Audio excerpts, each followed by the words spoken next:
Gaurko lehenengo elkarrizketan lehen aipatu den bezala Ainara Iraizoz dugu hemen psikologa eta emakumeen tratu txarren aurkako komisioko kidea. Izan ere gaur eta bihar hitzaldiak antolatu dituzte. Arratsalde on, Ainara. Arratsalde on, Ainhoa, eskerrik asko gonbidapenagatik. Eskerrik asko etortzeagatik. Eta aukera hau emateagatik, gure jardunaldiak zabaltzeko. Lehendabizikoa gaur izango da, ez da? Bai, gaur osteguna, lehenengoa izanen da, eta bihar bigarren eguna. Eta zertan datza gaurkoa adibidez, eta biharkoa, biak? Bai, jardunaldi hauek aukeratu ditugu, gaia aukeratu dugu Nafarroan ematen ari den eztabaidagatik, bai Nafarroako gobernutik, baita gizartearen partetik ere, badirudi azkenaldian prostituzioaren inguruko eztabaida zabaltzen ari dela, eta iruditu zitzaigun oso aukera polita eta oso aukera ona gure ikuspuntua zabaldu eta aurkezteko. Printzipioz, Nafarroako gobernuak ere bere partetik antolatu ditu jardunaldi batzuk, komunikabideetan ere artikulu desberdinak agertu dira, iritzi desberdinak, eta horregatik antolatu ditugu jardunaldi hauek, ezta? Prostituzioaren inguruan eta gure lema hori da, emakumeak salgai dauden. Eta nork hartzen du parte?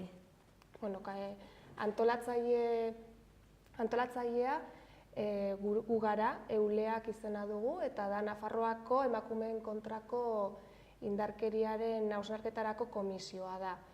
Komisio hau estatutik dator, estatuan sortu zen orain dela urte batzuk, eta aurten guk sortu dugu, nik eta beste profesional batzuk sortu dugu Nafarroan, eta oso ongi etorri zaigu ere jardunaldi hau gure antolakuntza zabaldu eta ezagutarazteko. Gainera, zenbat pertsona daude horren atzean, ze adituak zarete gainera zure kasuan, psikologa zara eta honetan lan egiten duzu ere, ez da? Bai, komisio honetan gaudenak printzipioz edo momentuz, bi psikologa gaude, biok egiten dugu lan genero indarkeriaren inguruan, eta beste profesionalek ere generoaren inguruan badute harremanen bat, abokatu bat dago ere horretan lan egiten duena, badago ere irakasle bat, UNECEko genero indarkeriako masterrean irakasle dena, eta hor daukagun jendearekin hau antolatzea oso aberasgarria izan da guretzat, bai. Gaurko jardunaldia zein da egitaraua? Banatu dugu 3 gai desberdinetan, gutxi gora bera, 2 egun hauetan, eta bata izan da prostituzioaren atzean zer dagoen, bertzea da legedia, eta azkenengoa izango litzateke rolak, bai prostitutarena eta bai puteroarena, edo prostitutaren munduan ibiltzen diren gizon kontsumitzaile horiek. Zer esan nahi du horrek? Etorriko da, pertsona zoragarriak etorriko dira, oso adituak gainera honetan. Gaur konkretuki etorriko zaigu Sonia Sánchez eta hitz egingo digu prostituzioaren imaginarioaz. Zer esan nahi du horrek? Prostituzioaren inguruan dagoen irudi hori apurtzera, gutxi gora bera esango nuke, bai apurtzera zergatik. Nola dagoen zabalduta prostituzioaren irudia edo imaginario hori gizartean eta zein den benetazkoa. Zer esan nahi du hori guretzat? Askotan nola aurkitzen dugun jendea esaten duena, gizonak adibidez joaten direla amodio bila prostiturarekin bilatzera, edo eukitzera hori da. Eta zuk zeozer baldin badakizu prostitutaren emozioen inguruan, aurkituko duzuna da nazka. Nazka da batez ere, eta ez da guk esaten duguna. Coruñan, adibidez, Coruñako unibertsitatean ikerketa oso importanteak egin dira, eta horatzetik aurkitu dena, beti nazka izan da. Haiek sentitzen dutena hori da gizon horiekiko. Hori izango litzateke adibide bat. Zer den imaginario hori apurtzea, zein den benetan gertatzen den egoera, zeintzuk diren jokabideak, zeintzuk diren emozioak, zer den horatzean dagoena benetan. Hori alde batetik. Gero beste 2 pertsona egongo dira, Ekman eta Ingeborg Kraus etorriko da, eta hauek legediaren inguruan hitz egingo digute. 2 parte egongo dira ere kasu honetan. Alde batetik izango da, zer den legedia, nola egiten den legedi bat, prostituzioaren legalizazioaz ari gara, kasu honetan. Nola egin behar den, ze pausu eman behar diren, zer sartu behar den, eta beste aldetik, Ingeborg Krausek hitz egingo digu, zein den errealitatea, zein den zer gertatzen den legedi hori aplikatzen denean. Europan badaude estatu batzuk legedi hori ja aplikatzen dutena, bat Alemania da adibidez, oso ezaguna, badaude beste batzuk, eta hitz egingo digu nola ondorio horiek negatiboak diren, nola emakume horiek prostituzioa egiten duten emakume horien baldintzak okertu diren. Alde batetik bere ekonomian, oraindik ere txikiagoa bihurtu dela, eta beste aldetik salaketa maila, indarkeria salaketa maila handitu egin dela. Gero eta salaketa gehiago daudela, eta hitz egiten dutela, gero eta tratu txar gehiago jasotzen dituztela. Eta hori kontatzeko ordu oso bat egongo da, beraz emango dizkigu horri edo afirmazio horiek egiteko oinarrizko datu asko emango dizkigu. Hori gaur izanen da. Hizlari garrantzitsuak. Bai, adituak dira eta ez dute bakarrik bere iritzia ematen, ekarri ditugun pertsona hauek nahi izan duguna da oinarri bat ekartzea, datuak ekartzea, beraiek jakitea zertaz ari diren benetan. Hori gaurkoan. Eta nori zuzenduta dago adibidez gaurko jardunaldia? Hau edozein pertsonarentzat. Ze azkenean gizarteko arazo bat da, prostituzioa kalean dago, prostitutak kalean daude eta kontsumitzaileak kalean dauden gizonak dira. Gauza bat argi utzi nahi dugu, kritika batzuk jaso direlako honen inguruan, eta guk esan nahi duguna da guretzat ez dagoela prostitutaren kriminalizazio hori, guretzat biktima bat da, eta hori bigarren egunean ikusiko dugun gauza bat da. Biktima zuzena, eta seguraski gizarte honetan, genero indarkeriaren inguruan dauden biktimen artean bortitzena izango da, eraso bortitzena jasotzen dituenak izango direla prostitutak. Lehenengo, jatorrizko tokitik joaten direlako, bigarrena nola joaten diren jatorrizko toki horretatik, ze bidetatik, ze baldintzetan, eta gero nora joaten diren eta zertara. Askotan ez dakite zertara etortzen diren, eta askotan ez dute hizkuntza ere hitz egiten, eta ez dute ikasten ere urte askotan. Hori alde batetik. Eta guk mahai gaineratu nahi duguna, ez dela horren beste prostituzioa egiteko askatasun hori nik aukeratzen dut edo ez dut aukeratzen prostituta izan nahi dudan, baizik zergatik sortzen diren gizarte hauetan horrelako harremanak. Gu gure buruari, eta hori ere bigarren egunean edukiko dugu azkenengo saioan, eta guk galdetzen dioguna gure buruari da nola gizon batek esaten duen bere etxean dagoen eta esaten duen, kutxazainera joango naiz, diru atera, eta prostibulo batera joango naiz. Emakume bat ordaindu eta berarekin sexu harremanak edukitzeko. Eta gizon horrek badaki emakume horrek ez lukela inoiz berarekin sexu harremanik edukiko diru truke hori egongo ez balitz. Behin txiste bat iritsi zitzaidan, niretzat oso gogorra, baina oso adierazgarria, nola esaten zuen. Hemen badaude txuriak, beltzak, txigortuak, ez dakiz zer, Perukoak, Afrikakoak, Hego Ameriketakoak eta bertzeak erantzuten zion. Baina non zaude putetxean edo supermerkatuan. Hortaz hitz egin nahi dugu, zer gertatzen den, zergatik eraikitzen diren horrelako harremanak gizon eta emakumeen artean. Zergatik gizonek garatzen dituzten horrelako harremanak. Joerak, hor sakonagoa da gaia, ez? Gizarte honetan badago arazo bat konpondu beharrekoa eta, zuen helburu nagusiak izango litzateke gizartea kontzientziatzea orduan. Hori da. Ez hainbeste emakumearen askatasuna, guretzat gainera, dudan jartzen dugu horren askeak diren aukeratzeko orduan, baizik zergatik eraikitzen diren horrelako harremanak. Bigarren egunean hortaz hitz egiten dugu, 3 pertsona edukiko ditugu ere, lujo bat da, Sheila Jeffreys etorriko da, berak vaginaren industria idatzi zuen, Eta bertan oso interesgarria da mundu mailan prostituzioaren mundua nola funtzionatzen duen adierazten digulako. Nondik etortzen diren, nola etortzen diren, nor dagoen prostituzioaren atzean benetan, eta hor dagoen entramatu guzti hori azalarazten digu. Eta benetan niri gogorra iruditu zitzaidan eta pentsatu beharrekoa. Nola posible den, 4 industria ilegaletako bat, edo diru gehien ateratzen duenetako bat, prostituzioa den, eta nola prostituzioko langile, komilen artean, guretzat ez dira langileak, langile horiek txiroenak diren.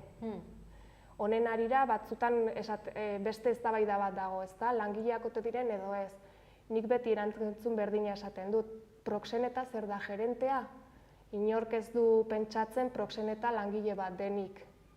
Eta bera langilea ez baldin bada, zergatik prostituta da langilea. Diru truke batengatik zerbait egiteak ez du esan nahi hori lan batenik.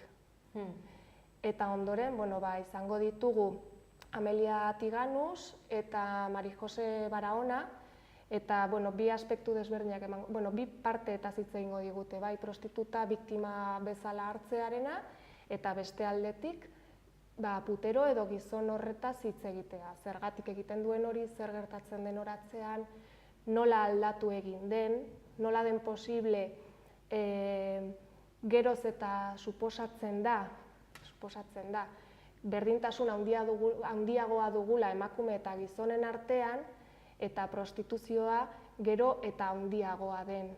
Azkenengo 30 urtetan egon den igoera, eskuak burura eramatekoa da.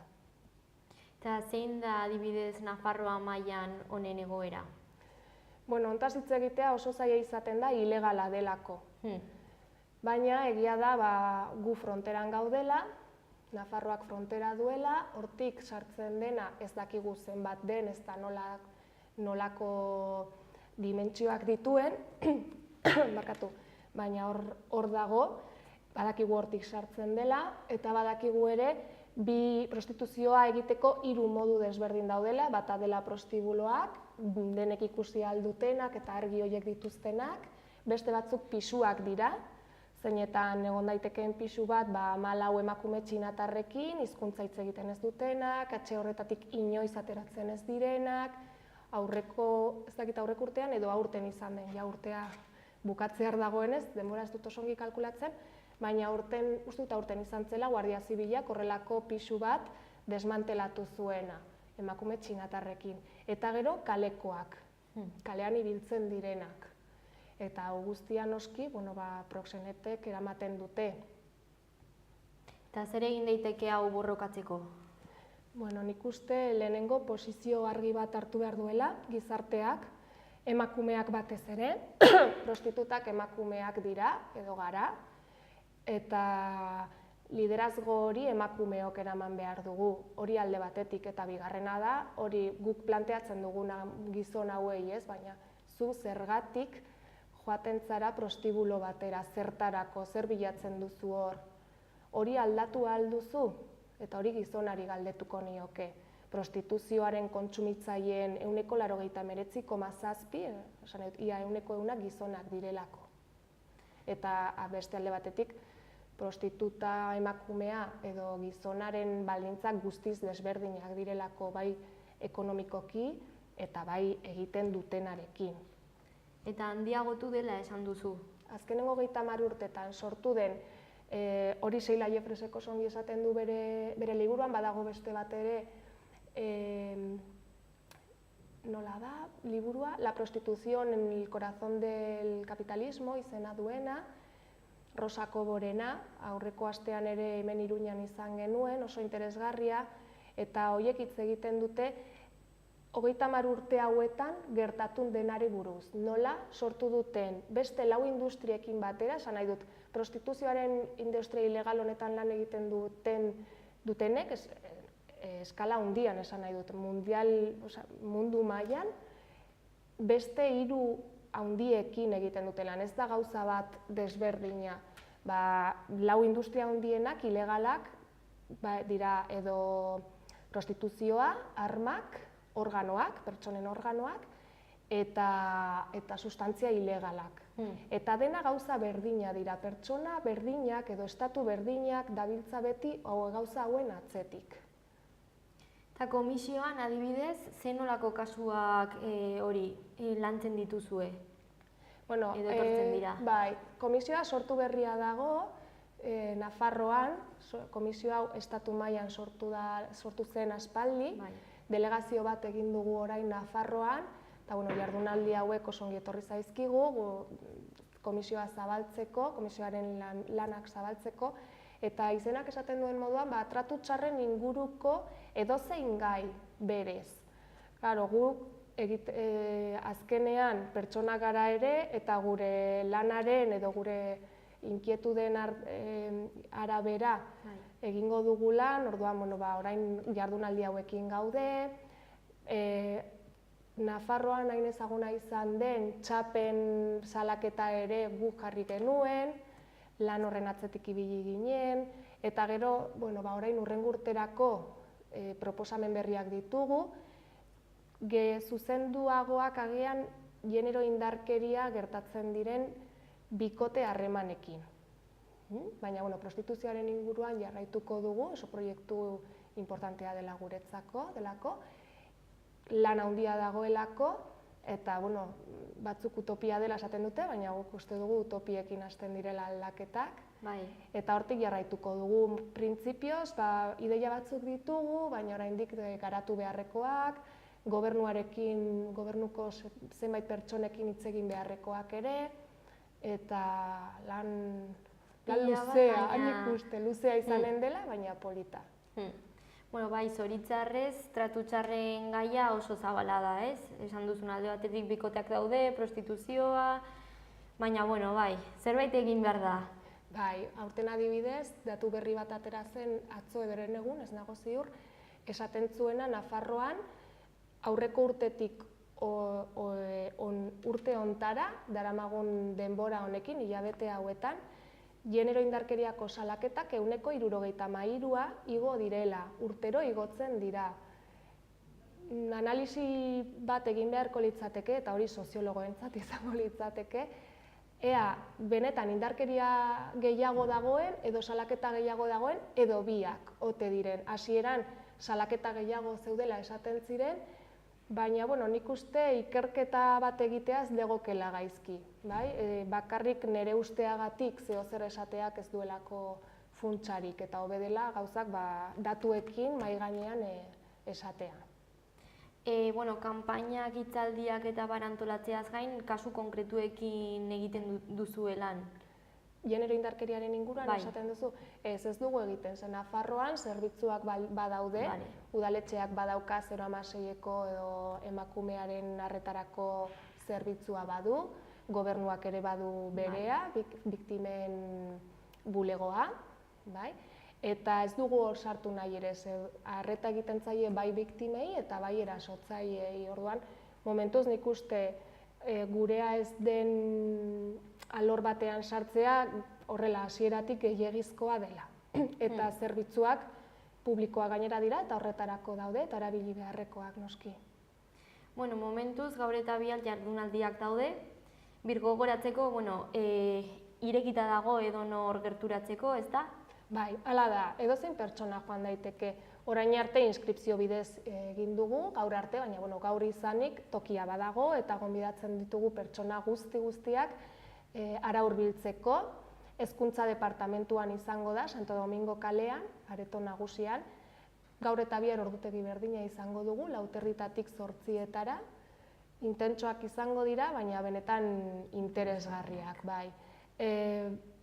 Badago informazioa ere web orrialde batean, 3 bebikoitza malostratos.org/eventos, esan didate. Hor dago informazio guztia, inskripzioak egiteko ere, baina nik uste gaur izanik inskripzio asko egin dira, hori egia da ere, orain Iruña osoa jaten bada, ala ere ez legoke tokirik, Iruña osoa jango balitz, baina joateko aukera badago, gonbidatuta dago nahi duen pertsona oro, emakume edo gizon eta parte hartzeko, noski. Oso interesgarria eta beharrezkoa batez ere. Eskerrik asko, Ainara. Eskerrik asko Ainhoa, gonbidatzeagatik. Zuri etortzeagatik, bai. Vale. Bueno, hurrengora arte. Berdin, agur.